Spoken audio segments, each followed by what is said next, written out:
Você entende, sabe o que são e sabe para que servem os modelos climáticos?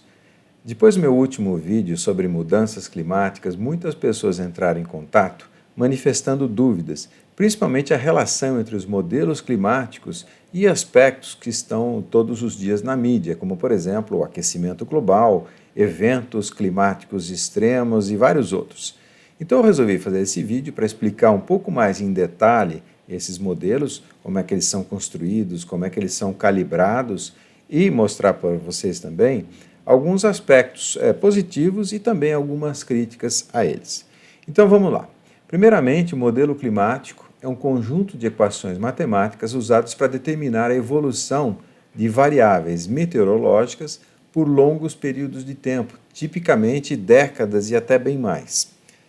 Estas equações, por sua vez, representam as interações entre diferentes componentes do sistema climático, em termos de trocas de massa, energia e quantidade de movimento ou forças.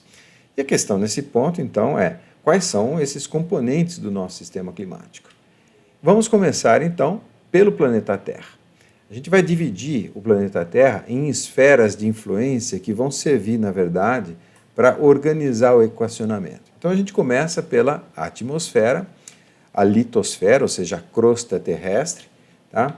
A hidrosfera, os oceanos, os rios e lagos, a criosfera, o gelo depositado sobre o mar, mas também o gelo sobre a Terra, a Groenlândia, por exemplo, tá? E por fim, a biosfera, os seres vivos, eles influem bastante também no clima. Além dessas esferas, que são, digamos, intrínsecas ao sistema, existem os fatores externos, de influência externa, ou de forçamento, como a gente diz. Então, por exemplo, é o Sol, a energia do Sol varia no tempo, por exemplo, devido às manchas solares, isso num período de 10 a 20 anos, mas também devido à variação da órbita terrestre, influenciada por outros planetas. É o caso dos ciclos de Milankovitch, eu falei bastante isso no vídeo sobre mudanças. Outros aspectos naturais, digamos, influem também. A própria movimentação das placas tectônicas tem um impacto grande. Eu estou destacando aqui os vulcões, porque os vulcões, eles são capazes de emitir gases, emitem gases, metano, CO2, são gases de efeito estufa, portanto, contribuem para o aquecimento, mas também eles emitem partículas, micropartículas, na verdade, que ficam em suspensão na atmosfera e acabam refletindo a luz solar, portanto, contribuem para esfriar a Terra. E é o caso, já é um primeiro exemplo de um comportamento bivalente, ele contribui de uma parte para esfriar e de outra para esquentar. Então, tudo vai depender, na verdade, da dinâmica desses efeitos. Além desses efeitos ou forçamentos naturais, um outro forçamento externo antinatural somos nós, né? A rigor, a gente faz parte da biosfera, mas a nossa capacidade de influenciar o clima é tão grande que a gente ganhou uma esfera só para nós, é a antroposfera. Tá? Perfeito. Então, como se dá a interação entre esses vários componentes do sistema climático? Eu vou mostrar para vocês num exemplo. Mas antes, vamos identificar o seguinte, que essas transferências acopladas, ou seja, interdependentes, né, de massa, energia e quantidade de movimento entre os componentes do sistema climático global, então tem essa característica acoplada. Em seguida, as equações governantes expressam leis de conservação, ou seja, inventários de massa, quantidade de movimento e energia, para cada um dos componentes do sistema global. Por exemplo, tá? O sistema de circulação oceânica, como eu estou mostrando para vocês aqui. É o caso típico de interação entre a atmosfera, que excita, né, troca forças com o oceano. Esses ventos aqui causam correntes oceânicas, que são também influenciados por um outro fator externo. Eu vou mostrar aqui nas próprias equações de modelamento desse sistema. Então, as equações de conservação de massa, conservação de quantidade de movimento e conservação de energia. Um parênteses, apesar da aparente aridez da notação matemática, o conceito que está por trás é extremamente simples. Na verdade, é conservação de massa, não tem reação nuclear nenhuma, portanto, a massa não está variando. Essa segunda equação também é muito simples, porque aqui é a aceleração e aqui as forças, forças de pressão, forças viscosas, e esse último termo aqui é aquele termo que eu falei da ação externa, são as forças de Coriolis, que tem a ver com a rotação da Terra e que influi muito aqui a forma como se configuram essas correntes. A última equação é a equação de energia, mesma coisa, a energia se conserva. E aqui está dizendo o seguinte, que a energia contida, por exemplo, num pequeno volume de massa, né? A energia térmica, a energia contida nesse volume de massa, é a energia que sai por convecção, mais, eventualmente, a energia, o calor gerado nos atritos, por exemplo, entre camadas de fluido. Tá? Perfeito. Essas equações de balanço, e por causa desse acoplamento, tem os feedbacks, né? Tem retroalimentações, essas interdependências, e eu quero mostrar isso através de um exemplo. Mostrar o quão interdependente e complexo pode ser esse mecanismo que a gente se refere como feedback. Então, acompanhe comigo. Imagine que por algum motivo, não importa o qual, a temperatura do oceano aumente. Tá?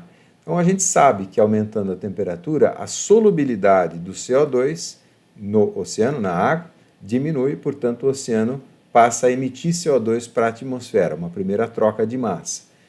Pelo fato de estar mais quente aqui também aumenta a evaporação. E a gente vai seguir agora os efeitos dessa emissão aqui de CO2 e H2O. Então, por exemplo, o CO2 pode ser absorvido pelas plantas fotossintetizantes, elas podem produzir mais biomassa vegetal, e essa biomassa, principalmente as florestas tropicais, tem uma grande capacidade de emissão de mais vapor d'água.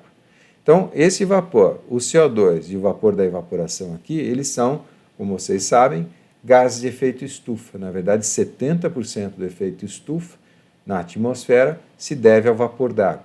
E, justamente, né, a energia do Sol, retida pelo efeito estufa, aumentado, causa um aumento da temperatura atmosférica, no caso aqui.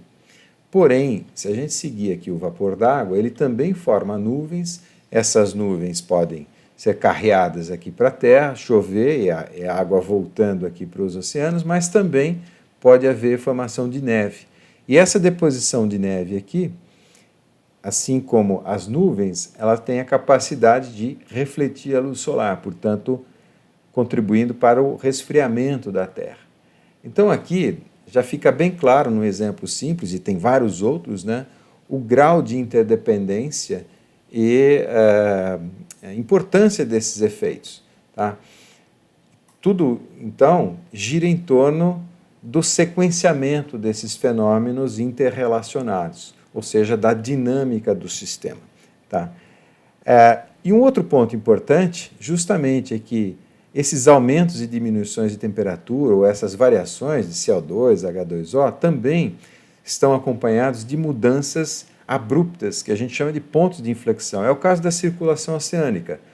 A corrente oceânica pode estar oscilando, pode estar fazendo uma curva para a direita, digamos assim, né? E isso pode mudar para uma curva para a esquerda de um dia para o outro, tá? Por causa desses fenômenos.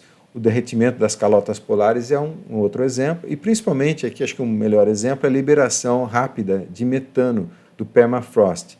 O permafrost são camadas de solo congeladas. Isso, quando eu falo solo, contendo bastante matéria orgânica em decomposição. Essa decomposição gera metano, e esse metano está preso porque o solo está congelado. Ele, passando da temperatura de descongelamento, o que acontece? Esse metano libera, e libera realmente instantaneamente a partir daquela temperatura. Então, são os chamados pontos de inflexão. Ok, então a gente viu, né, que isso é extremamente interconectado, com complexidades e pontos de inflexão. Então, cabe a questão, qual é a consequência dessas inflexões e feedbacks na dinâmica climática? O fato é que, por causa disso tudo, o clima na Terra se comporta como um sistema determinista caótico de alta complexidade. Determinista porque existem equações conhecidas e até relativamente simples, né? Embora a expressão matemática pode ser complicada, tá? Então, determinista por isso, caótico porque tem um comportamento estranho, que eu vou explicar já já, e de alta complexidade pelo que eu já expliquei. Tudo está ligado a tudo e depende de tudo. Ok? Então, vamos entender essa história dessa complexidade dessas trocas, né? Então, são, na verdade, transferências de massa, quantidade de movimento e energia entre os componentes do sistema climático global. Vamos pensar na atmosfera como ponto focal aqui da nossa análise. Então a atmosfera vai trocar massa, quantidade de movimento e energia com as outras esferas, e isso é cíclico, né? Por exemplo, a atmosfera manda forças para a hidrosfera, tá? Ou aquele outro exemplo, né? A atmosfera manda energia térmica para a hidrosfera manda CO2 para a atmosfera. E esse fenômeno é oscilatório em escalas que variam, né, de anos até centenas de anos, até milhares de anos. Tá? E isso, né, tudo trocando com a atmosfera, a gente teria que fazer essa mesma análise também para a litosfera, para a criosfera, para a biosfera e para a hidrosfera. Tá? Então, realmente dá para ver o grau de complexidade e dinâmica, né? Porque todos são fenômenos que variam no tempo. Então, é quase que um pedido de apelo, né, que a gente pode fazer agora, é o seguinte: existe uma forma de entender esse sistema de trocas oscilatórias de maneira simplificada? Tá? A resposta é sim, e eu uso sempre o exemplo do pêndulo duplo, né, que é um sistema simples, mecânico simples, e que tem um comportamento caótico. Na analogia que eu estou fazendo aqui, digamos, né, que a atmosfera seja esse primeiro pêndulo aqui, e a hidrosfera o segundo pêndulo. Né? O pêndulo duplo é um pêndulo pendurado num pêndulo. Pois bem, nessa analogia, as equações que regem e governam o sistema, muito simples, né? Segundo a lei de Newton, somatória das forças igual a massa vezes a aceleração, as trocas aqui entre o primeiro e o segundo, ou entre a atmosfera e a hidrosfera, se dão através aqui dessa conexão, né? Força de ação e reação, e as variáveis meteorológicas, climáticas, são a posição angular, θ1 e θ2, e as suas respectivas velocidades angulares, né? θ1 ponto e θ2 ponto. E um parênteses importante, porque eu esqueci, na verdade, de destacar o fato para vocês, né? Aqui, para simplificar mais ainda o equacionamento, tanto as massas quanto os comprimentos das hastes são iguais, simplifica bastante aqui o equacionamento, e a ação externa, que seria comum, aquele forçamento externo, eu estou considerando igual a zero, né, a força de gravidade. Então, a lei é simples, a equação matemática pode parecer um pouco complicada, mas é a mesma coisa, né, aceleração e as forças de ação e reação de um no outro, tá? E vice-versa. Então, tem uma forma que aparentemente é complicada, mas reflete uma lei simples. E dá para ver que é não linear, né? Aqui tem a derivada segunda da posição, e aqui eu tenho cossenos e senos da posição, né, angular. Então, é altamente não linear. Então, eu vou simular esse sistema no tempo e mostrar algumas coisas que a gente vai usar depois, mais à frente, para interpretar o sistema climático. Tá?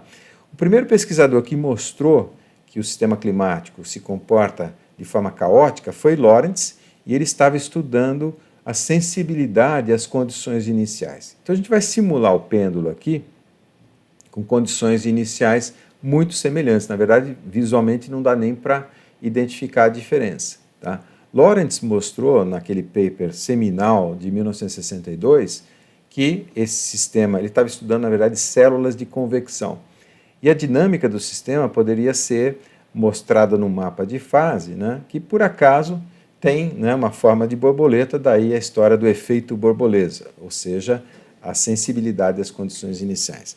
Eu vou soltar o vídeo aqui, né, para mostrar a simulação, e aí eu vou mostrando alguns aspectos, tá, que eu quero mostrar. Então, o equacionamento aqui é bastante simples, é aquele que eu mostrei no slide anterior. As variáveis que estão sendo mostradas aqui são θ1 e θ1 ponto, ou seja, a posição angular e a sua velocidade angular, depois θ2 pontos, né? Portanto, a posição angular do segundo pêndulo e a sua velocidade angular. Isso tanto para o primeiro pêndulo aqui de cima, quanto para o segundo, que começou uma posição ligeiramente diferente. Tá? Nessa simulação já dá para aparecer, já dá para identificar algumas coisas. Quer ver? Vamos nos concentrar na linha lilás aqui, que é mais fácil de identificar. Né? Dá para ver que elas iniciam o movimento de maneira muito semelhante, está vendo? Desceu, tá? Subiu aqui, mesma coisa, né? E depois começa a haver uma diferenciação. Tá? A gente já vai zoomar nessa diferenciação já já. Tá? Mas outras coisas interessantes estão aparecendo aqui também, como, por exemplo, pontos de inflexão. É o caso aqui, né? Esse que eu vou mostrar no detalhe, tá? Mas é também o caso em vários outros momentos aqui da simulação. Um outro aspecto que está aparecendo é o que a gente chama de amortecimento dinâmico sintonizado, ou uma ressonância sintonizada, né? Uma haste oscilando num sentido e em ressonância com a outra. Então, criam-se patamares aqui, por exemplo, né, da velocidade angular, oscilando em torno de um patamar. Mesma coisa para outra velocidade angular. Tá? E aqui dá para ver o quanto o segundo pêndulo tem um comportamento diferente do primeiro. Tá? Porque, né, por exemplo, essa questão das oscilações sintonizadas. Né? Aqui tem um longo período de oscilação sintonizada, e aqui, aparentemente, ele está oscilando hora de um lado, né, e hora do outro aqui em cima. Tá? E lembra, as condições iniciais eram extremamente próximas umas das outras. Agora eu queria focar no momento em que começa a haver essa diferenciação entre um e outro, né, de forma mais significativa. Então é mais ou menos nessa posição aqui. Eu chamo a atenção para vocês pelo seguinte, o movimento se iniciou, é muito semelhante, tá? E nesse ponto, esse primeiro corte aqui, tanto as posições angulares quanto as velocidades são muito próximas, correto? Então você vê aqui a velocidade angular θ2, ponto, né? Muito próxima da θ2 ponto do segundo caso. E, sabendo essas condições iniciais, com perfeição, teoricamente é possível identificar todo o resto do movimento. Então, digamos que a gente meça essas variáveis aqui para fazer a nossa simulação climática. Tá? Lembrem-se que essas medições são sujeitas a erros. Tá? E esses erros podem ser tais que, né, considerando esses outros erros aqui de baixo, a história seja completamente diferente, como foi no caso aqui desses pêndulos duplos. Né? Então, no caso aqui do primeiro de cima, a velocidade diminuiu, tá? Voltou a aumentar, mas não se tornou positiva ali no caso. Né? No segundo caso aqui, que tinha a condição inicial ligeiramente diferente, a velocidade diminuiu, tá? E continuou diminuindo, não teve essa inflexão aqui. Né? Então, repara que a história, se isso aqui fosse temperatura, a temperatura nesse período teria diminuído e aumentado, e nesse período aqui, no segundo caso, teria só diminuído, alcançando um valor bem baixo. Tá? Isso tudo em função daquela diferença nas condições iniciais que não dava nem para a gente identificar visualmente. Esse aspecto que eu destaquei aqui para vocês, eu vou voltar nele mais ao final do slide aqui, da apresentação, porque eu quero fazer uma associação com os sistemas climáticos.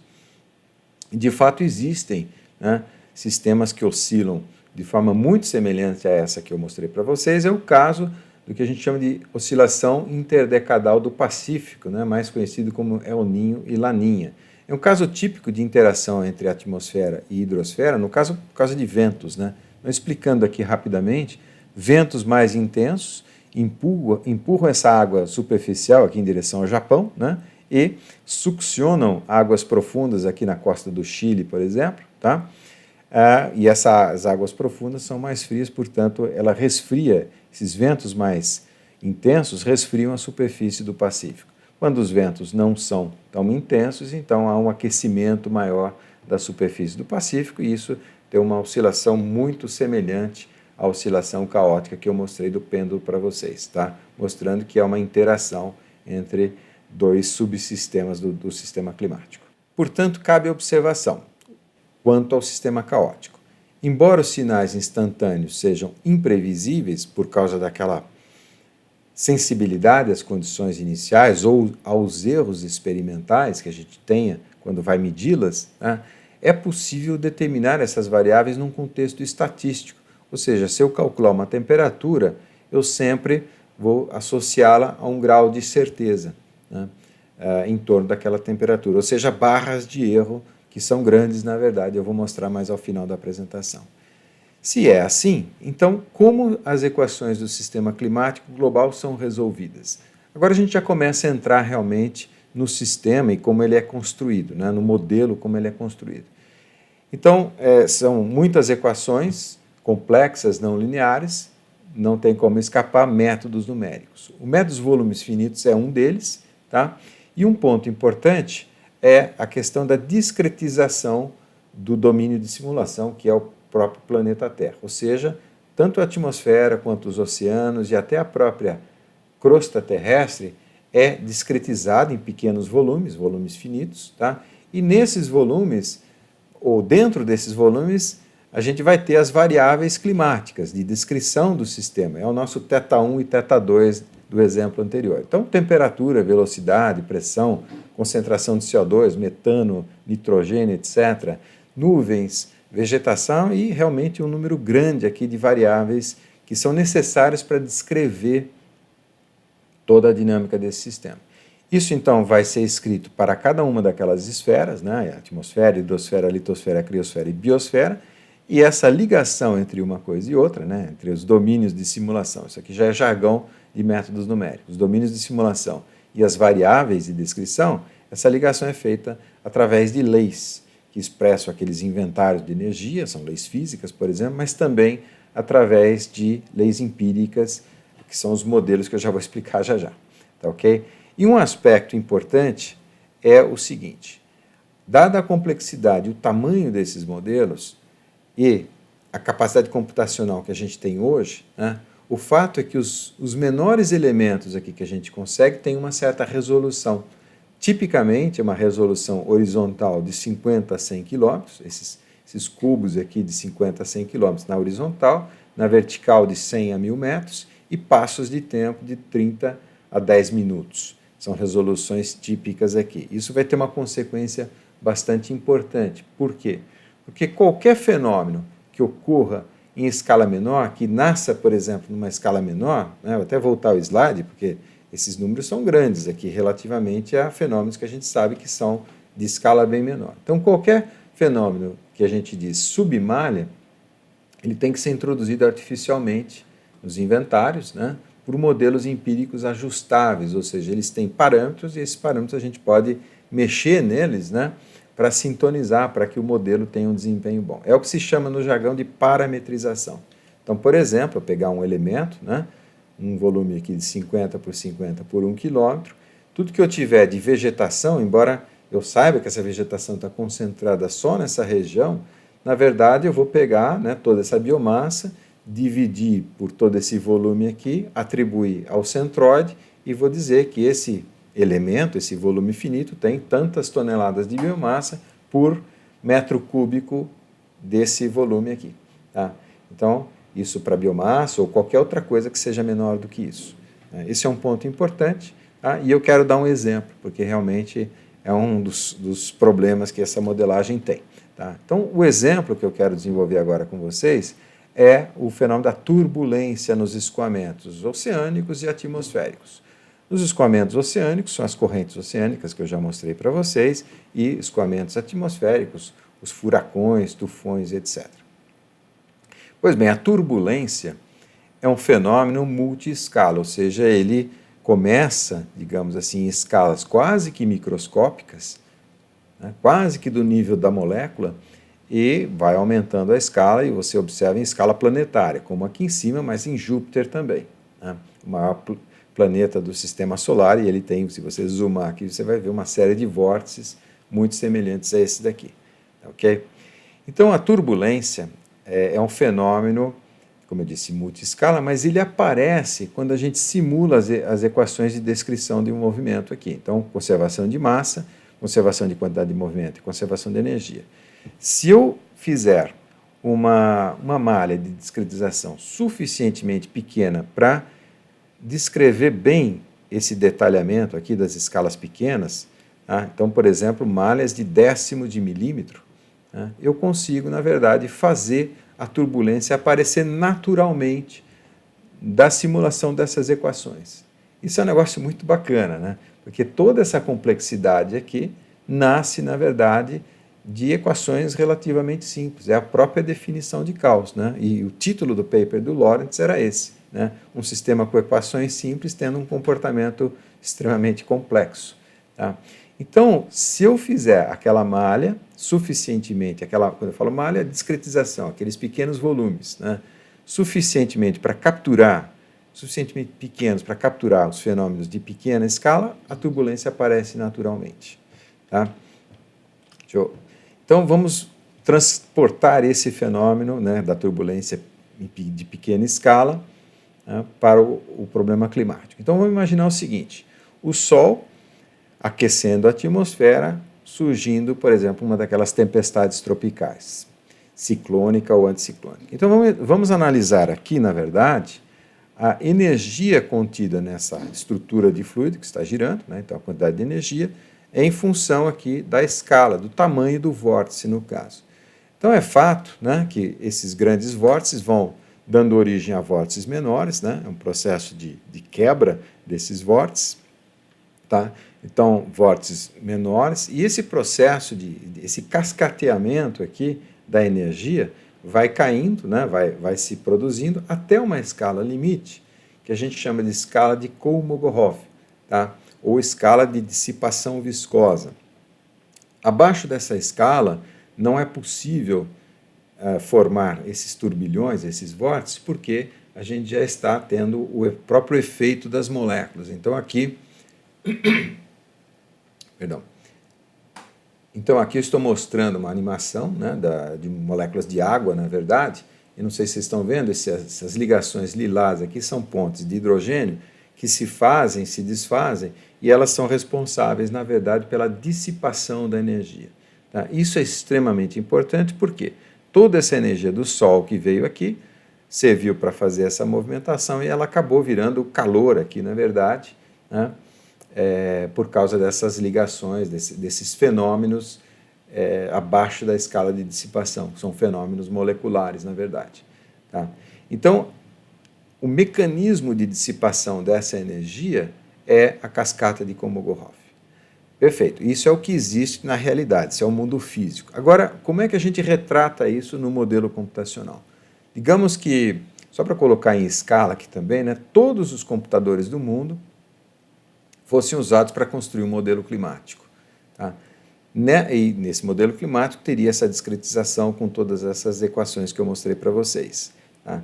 Na escala aqui de Kolmogorov, né, a gente estaria no meio aqui, digamos. Ou seja, ainda falta muito para chegar na escala de dissipação viscosa, que, como eu mostrei para vocês alguns slides atrás, né, a turbulência surge naturalmente se eu conseguir um refinamento até essa escala aqui. Então, se eu não consigo esse refinamento, eu não tenho esse mecanismo de dissipação de energia. E aqui, se eu parar nesse ponto, o que acontece? Tem energia entrando, energia solar, não tem energia saindo, portanto, o que acontece? A temperatura vai aumentando. A energia produz algum efeito. Então, é necessário introduzir artificialmente essa dissipação, e é o que a gente faz através de modelos paramétricos, os modelos de turbulência.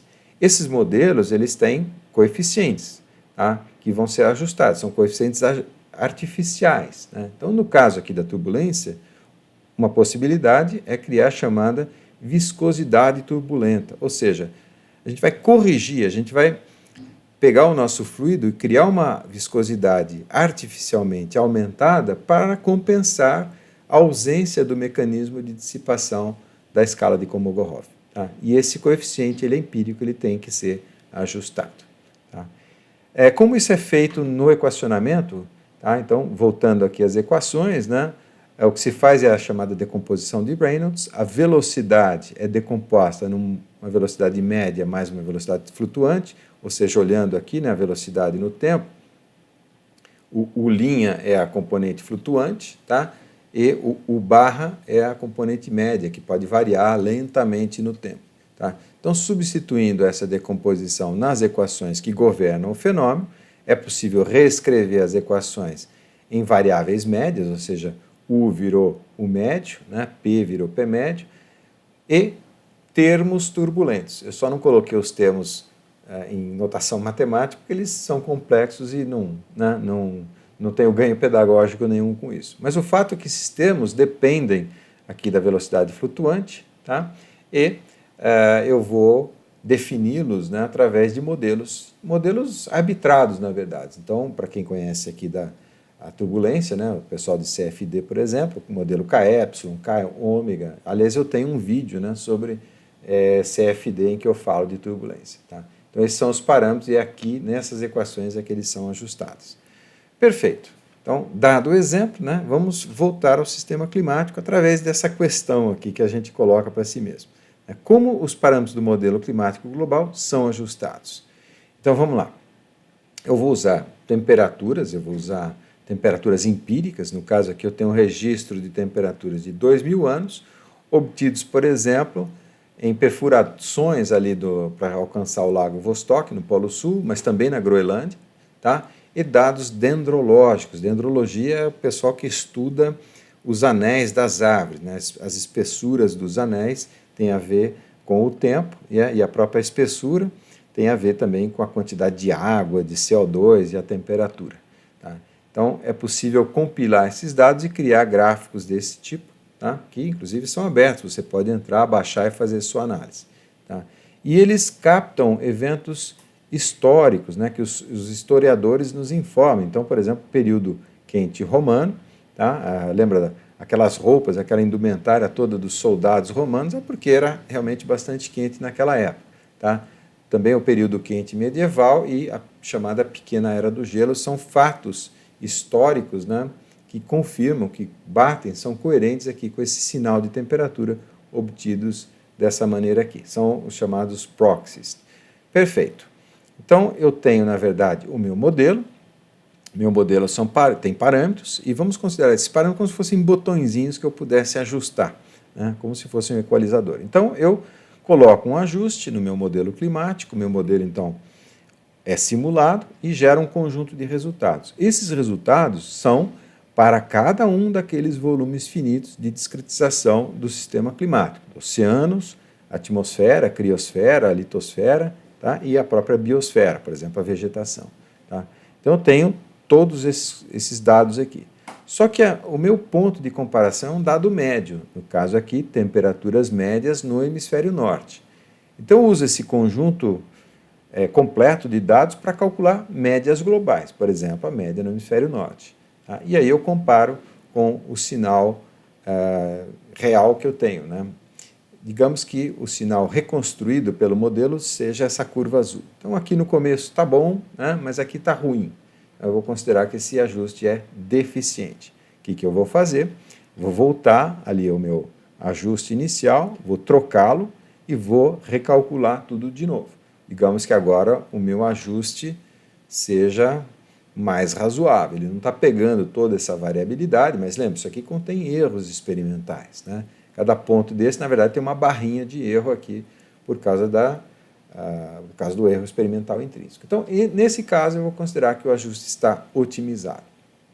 Então, é assim que é feito o ajuste, usando variáveis médias, na verdade.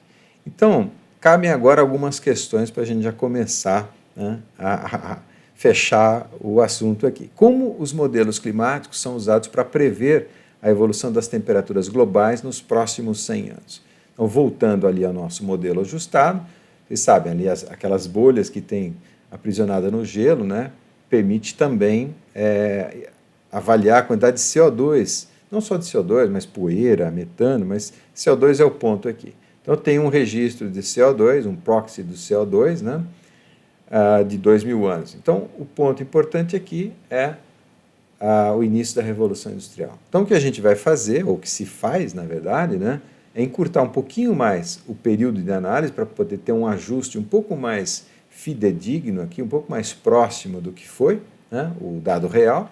Tá? Então, por exemplo, aqui, começando no ano 1000, tá? E vindo até hoje, e aí eu quero dizer que, embora não tenha trocado a figura, a gente faz um ajuste, né, para ficar mais preciso ainda.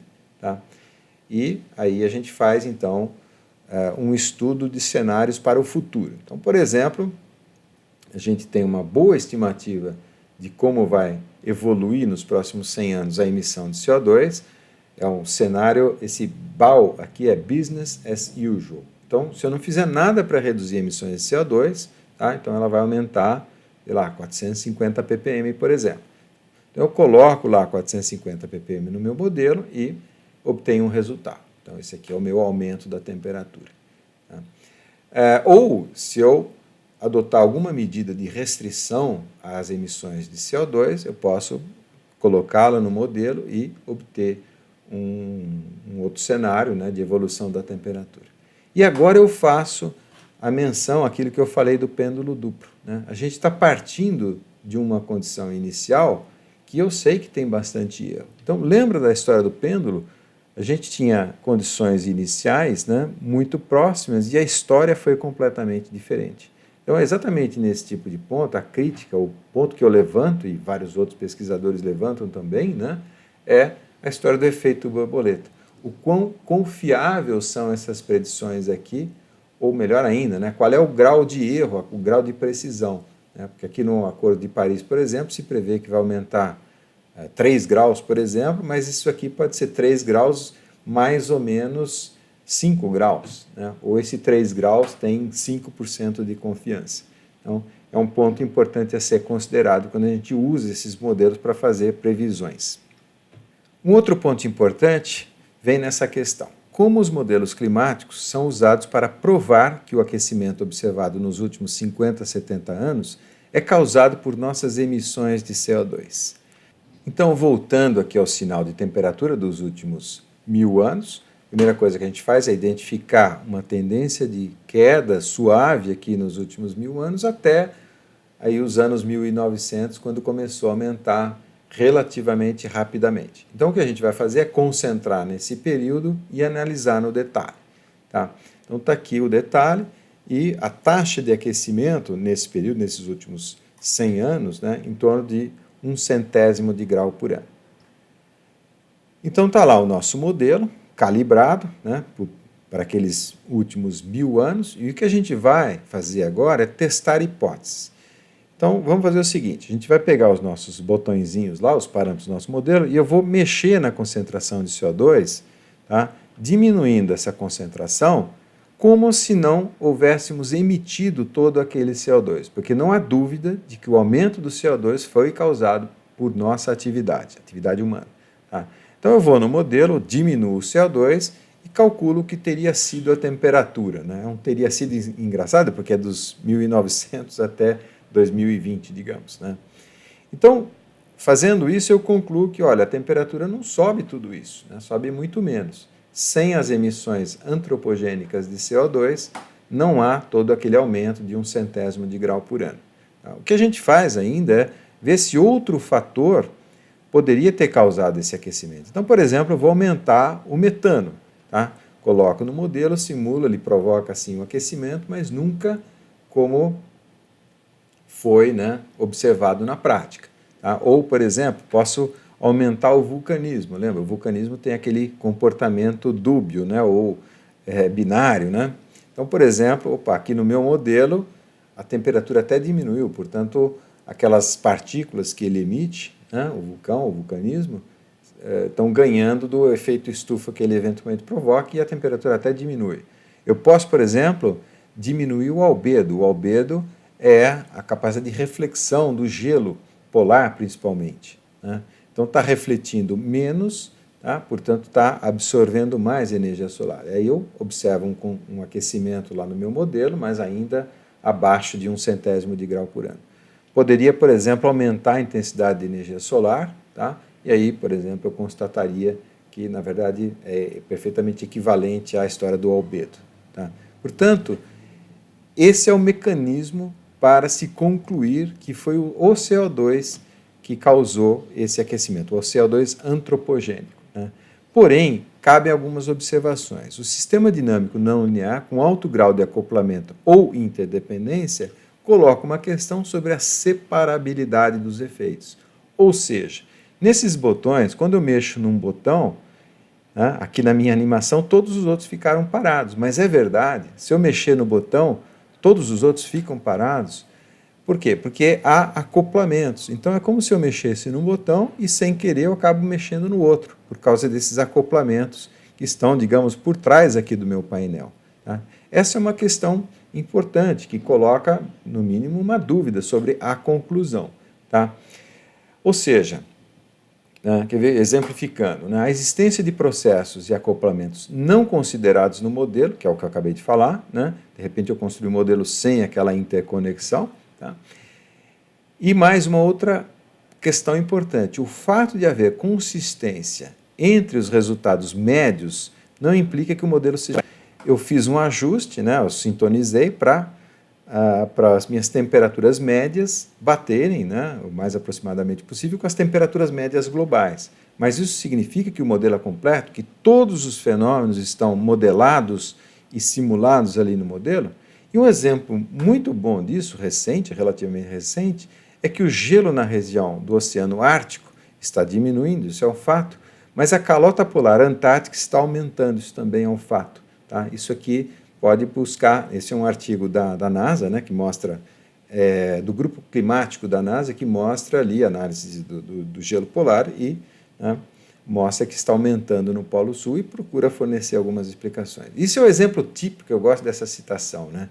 Se o sujeito só tem um martelo para resolver um problema, então tudo ele resolve martelando, então tudo vai parecer um prego. Tá? Essa é a crítica que se faz a esse tipo de uso do modelo para tirar essa conclusão. Uma outra questão, já que é assim e tem esses problemas, como estão se saindo essas previsões? Olhando aqui, né, as previsões feitas com auxílio desses modelos climáticos globais têm se confirmado. Tá? Então, a gente tem dados, isso aí vem sendo feito aí desde os anos 90, tá? Então a gente tem pelo menos uns 20 anos aí de comparação. Né? São dados da NASA, aqui, esses aqui compilados pelo John Christie, tá? Então mostra aqui, né, as curvas coloridas são dados de satélite e a curva preta é a média de 102 modelos e está bem nítido aqui que há uma deriva, né, há um desvio sistemático na taxa de aquecimento. Né? A taxa de aquecimento tem sido de 1/100 de grau por ano e aqui os modelos têm previsto algo em torno de 4/100 de grau por ano, 4 vezes mais.